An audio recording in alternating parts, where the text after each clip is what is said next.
We need to get a farm bill signed into law before the end of September.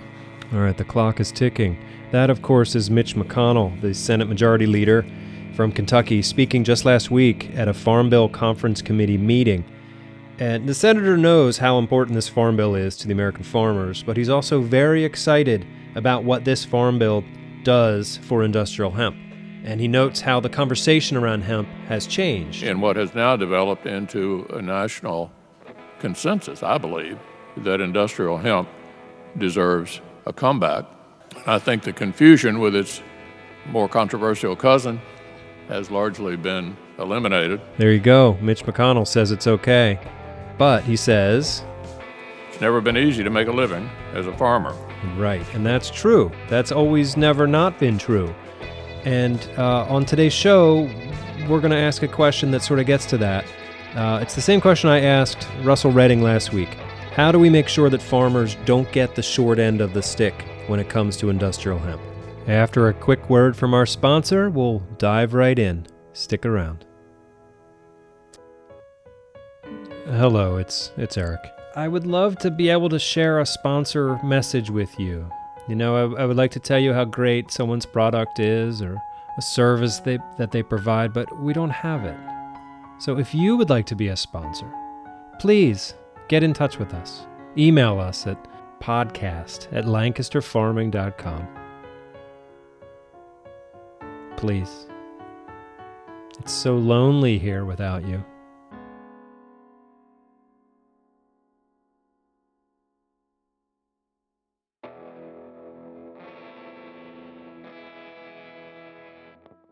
On last week's show, I was talking to Russell Redding. He's the Secretary of Agriculture here in Pennsylvania. And I asked him how he thinks farmers can avoid getting the short end of the stick when it comes to industrial hemp. And so what do I mean by that? Well, look, the opportunity to build an industry from the ground up almost never happens. This is the chance of a lifetime for farmers to get involved at the early stages and make sure that they don't get taken advantage of. And so this is a question that I've asked everybody that I've interviewed. How do we make sure farmers don't get the short end? So what can farmers be doing now to prepare for this? And I think this is a good place to jump back into our conversation with Ross Duffield. If you remember from the first episode, he's the farm manager at the Rodale Institute, where they are now in their second year of growing hemp. It seems like farmers often get the short end of the stick when it comes to always markets. How do we make sure farmers don't get the short end of the stick here? Well, I think that coming from a dairy background and growing up on a dairy farm, one of our biggest complaints was that the middleman always got, the gravy. You look at a gallon of milk and the sales that actually go back to the farmer are nothing compared to what's kept by the processor, And I think that's where we need to be ahead of this from the beginning. Farmers are going to be able to grow a very good crop of this, of industrial hemp, and paying them fairly for their price, removing subsidies, because I think that all keeps everything artificially unsustainable. And then we're actually, as taxpayers, paying for that overall. We're paying to have farmers getting low prices. I don't understand that. So let's let the farmer have the fruits of their labor. I mean, 1 to 2% of the population feeds 300 million people. And if we can put clothing on the back and cars in front and, anything in between, and even make people healthier or treat terrible diseases with a crop that we can grow very well, very effectively, and very affordably, I think that, this is a great way for farmers to reward themselves and reward their land by using a crop that is, both fascinating and frustrating at times too. Okay, so what should or could farmers be doing now to prepare for the oncoming hemp production? I would say that one thing that they could do, regardless if they're going to be growing hemp or not, is diversify their crop rotation. I use a 5-year rotation. I grow wheat, soybeans, corn, and oats or barley. So I have 4 to 5 different crops that are within my rotation, and being able to do so is almost, well, it's required for organic certification, but it's also, you don't have to grow that many, but you have to rotate your crops. And for us, it cuts down on disease pressure, it cuts down on weed pressure, and it also diversifies our bottom line. So my whole farm is not one crop every year. It's usually 5 different crops in different areas every year. I think that just being used to having a different crop to plant and knowing how to manage different crops effectively on your timeline is a good way to just prep yourself. So that way when hemp is able to be grown, you can plug it in instead of a different crop. I think that there's a possibility here to replace corn in the rotation at one point, not all the way, but replace some of your acreage of corn with hemp in certain areas because it fits basically ideally with the same time period as corn. The other opportunity is to add hemp into your rotation as a double crop situation. So it still fits in really well following winter barley harvest. You would take that barley off in mid to late June, and you still have enough time to get hemp in the ground and get a viable crop into September, and then still follow it with winter wheat or another winter grain. Does growing hemp have any tie-in with climate change?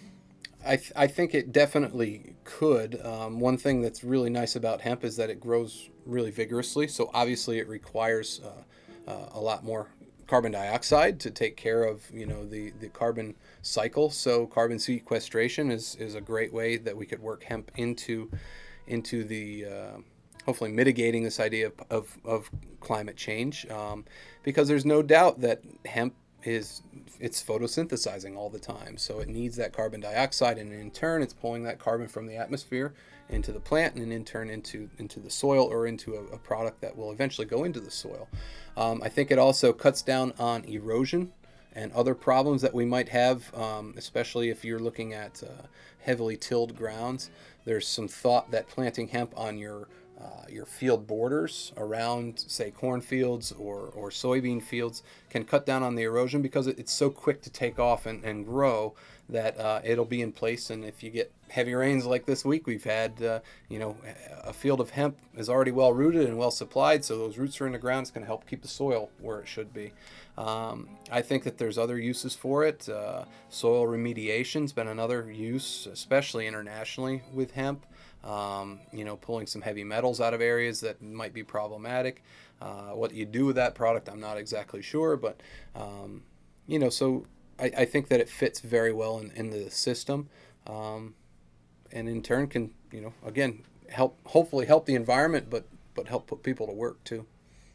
What needs to happen in Pennsylvania in order for us not to screw this up? What needs to happen in PA in order not to screw it up? I would say that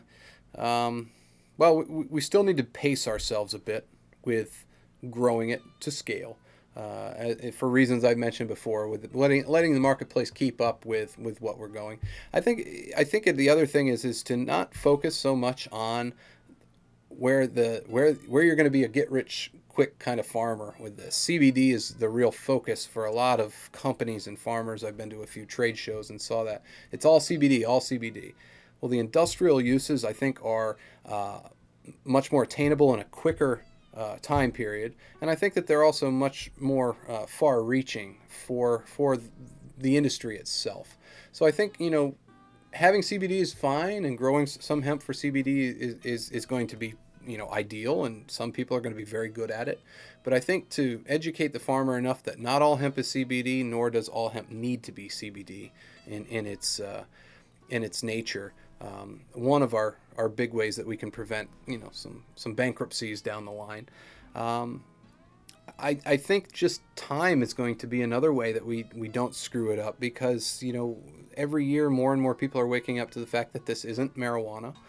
But I would say the biggest thing is educating the farmer, educating the consumer, and everybody in between onto what the uses are of industrial hemp, how it's different from marijuana, and where the two can commingle or cross-pollinate, but not literally, within the system. I think is one of our biggest things that we can do to prevent problems down the road. Well, there you go. Education is the key. Now, I asked a similar question to Geoff Whaling. You remember him from the second podcast. He's the chairman of the National Hemp Council. How can farmers benefit? How can they avoid sort of getting the short end of the stick, which is, it seems, what happens to farmers in Pennsylvania a lot of times? Yeah, and it's one of my great concerns. It is, in part, the reason that I'm here. You know, I also serve on the Pennsylvania Farmers Union Board of Directors. I hear and know of the plights and the challenges of farmers. You know, my own lands, I can see what the challenges are every single day. So first and foremost, I want to introduce this new crop so that farmers can benefit. And that we can continue to bring generations of new farmers to this industry. And I think that what we really need to understand and to put into place is that anyone who's going to build this industry, and this is the business model that we're working under, will have to have sufficient monies to ensure that farmers who are growing hemp are going to be paid for it, whether or not it works or it doesn't work. That we need to make that investment in them so that they can benefit from this crop and don't have to worry about, well, should I plant soybean or corn, because that's going to be a guaranteed income. I don't know much about this new hemp product. So I think that in that business model, we need to be able to guarantee that we're, at a minimum, we're going to be able to buy that product and take it off their hands. Certainly I'm not sure if we will be creating a hemp farmers association, but that's one of the things that we want to put into play as well. Okay, so farmers need to educate themselves. They need to organize. That's similar to what Russ Redding said last week. And here I want to introduce a new voice to the podcast. This is Pennsylvania State Senator Judy Schwank from the 11th District of Pennsylvania. She's been instrumental in bringing this crop back to the state. So here's what she has to say about what farmers can be doing now to get ready. So what can farmers be doing now to prepare for this Well, new there industry? are farmers, there's always those first adopters, right? There are farmers out there who are thinking about this, particularly now with the farm economy, being somewhat precarious, that this may be something that they want to grow. I would caution them. I would make sure that I would tell them to invest wisely and to watch what's happening in terms of the research and the availability of markets. Right, we need to build the markets. Yeah, before we can, really need to do that. I have always tried to be very careful in saying this isn't a panacea. This isn't the next best thing, and happy days are here again. It's good, and it has, I think, a lot of potential, but we're just not there yet. We'll hear more of my interview with Senator Schwank in an upcoming episode. But so to recap, education, organization, and taking your time. Those are the takeaways from today's show. That's what farmers can be doing now to get ready for it and also to make sure that they don't get the short end of the stick. Okay, thank you all for listening to today's show. Be sure to go to iTunes and click subscribe so you don't miss anything. And in the meantime, I will see you in the newspaper. Thanks for listening.